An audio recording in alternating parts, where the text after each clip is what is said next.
नमस्कार दर्शकों, बात आज की चैनल के कार्यक्रम आर पार में मैं निपुण भार्गव आपका स्वागत करता हूं। हमारे चैनल है श्री सुरेंद्र चतुर्वेदी जी के चुनावी दौरे पर होने के कारण उनके बोल मैं आपके समक्ष पेश कर रहा हूं। तो आइए शुरू करते हैं। अजमेर की ओपन हार्ट सर्जरी करनी है तो देवनानी जी बड़ा दिल रखें। अजमेर उत्तर के विधायक और विधानसभा के अध्यक्ष वासुदेव देवनानी अजमेर के विकास को लेकर चिंतित हैं, जबकि पूर्व मंत्री और अजमेर दक्षिण की विधायक अनीता बधेल अपने विधानसभा क्षेत्र अजमेर दक्षिण के विकास को लेकर। देवनानी जी अपने विहंगम पद के कारण बेहतर तरीके से शहर के विकास को रफ्तार दे रहे हैं, जबकि अनीता बधेल क्योंकि अब सिर्फ विधायक हैं, इसलिए उनका जलवा वो नहीं रहा जो पिछले कार्यकाल में था। तब वह मंत्री हुआ करती थी। उस समय तो देवनानी जी भी आज जितनी बड़ी पोस्ट पर नहीं थे। उस समय अधिकारियों की नजर में दोनों का रुतबा बराबर ही हुआ करता था। इस बार ऐसा नहीं है। जिला प्रशासन पूरी तरह देवनानी की तरफ झुका नजर आ रहा है। यही वजह है कि अजमेर उत्तर में विकास की रफ्तार तुलनात्मक रूप से बहुत तेज है। अजमेर दक्षिण में अभी हाल ही में मदार क्षेत्र में सड़कों और नाले नालियों का काम शुरू किया गया है, मगर सच्चाई तो यही है कि काम की रफ्तार चींटी की चाल बनी हुई है। यहाँ आपको बता दूं कि अजमेर की सबसे बदहाल सड़क गुलाबबाड़ी रेल फाटक से लेकर मदार स्टेशन तक है। इस मार्ग पर पिछले 3 सालों से डामर नाम की कोई चीज नजर नहीं आई है। कंकड़ पत्थरों से रास्ता पटा पड़ा है। रास्ते के आसपास बेतरतीब नालियां हैं, जिन पर सीमेंट के ऊबड़ खाबड़ ब्लॉक्स जमाए हुए हैं। इनका होना ना होना बराबर है। इसी मार्ग पर अंडरपास भी है, जो खुद एक मुसीबत है। अंडरपास के आगे भूल भुलैया जैसा चौक है, जिस पर अनाधिकृत कब्जे किए हुए हैं।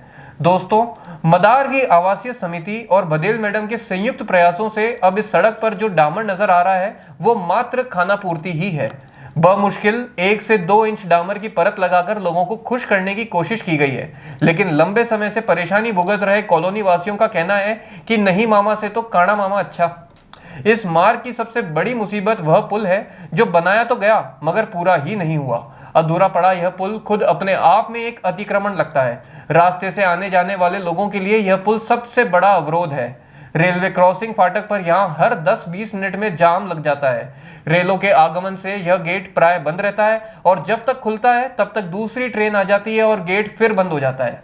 विधायक अनीता बधेल पिछले 15 साल से इस क्षेत्र का विकास कर रही हैं, मगर इस पुल पर आकर सारा विकास रुक जाता है, बिल्कुल अंगद के पैर की तरह।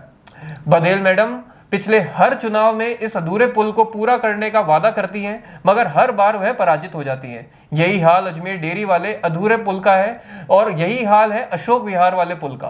तीनों पुल अनीता बधेल की कार्य क्षमता और छवि को धूमिल कर रहे हैं। इस क्षेत्र के रहने वाले लोग कई बार देवनानी जी के पास तीनों पुल के उद्धार को लेकर जा चुके हैं, मगर वह भी उनको यह कहकर रवाना कर देते हैं कि पुल मेरे क्षेत्र में नहीं है, जैसे वह यह कहना चाहते हो कि यदि मेरे क्षेत्र में होते तो खप के बन गए होते।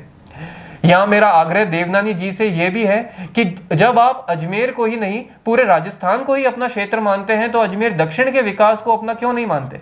यदि बधेल मैडम राजनीतिक रूप से अब मंत्री नहीं, उनके जितनी शक्ति संपन्न नहीं, तो वह शहर को इसका नुकसान क्यों होने देते हैं।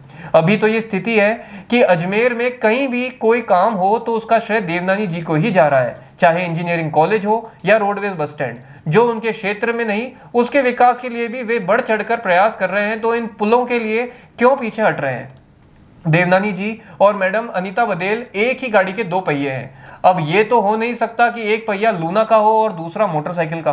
दोनों को एक दूसरे का साथ देते हुए आगे बढ़ना होगा, तभी अजमेर का सामूहिक विकास संभव है। इस मामले में देवनानी जी को अपना दिल बड़ा रखना होगा। जिस तरह पहले भाई बहन बनकर अजमेर पर राज किया, उसी तरह फिर से करना होगा। रही बात चिलगोजों की, तो उनका कोई भरोसा नहीं है, उनका कोई चेहरा चरित्र ही नहीं है। सब आया राम गया राम है। आज देवनानी जी के साथ तो कल बधेल जी के साथ। नजर तो दोनों नेताओं को ही रखनी है, बाकी दोनों नेता जाने बेगानी शादी में अब्दुल्ला क्यों दीवाना बने। आज के लिए इतना ही, धन्यवाद।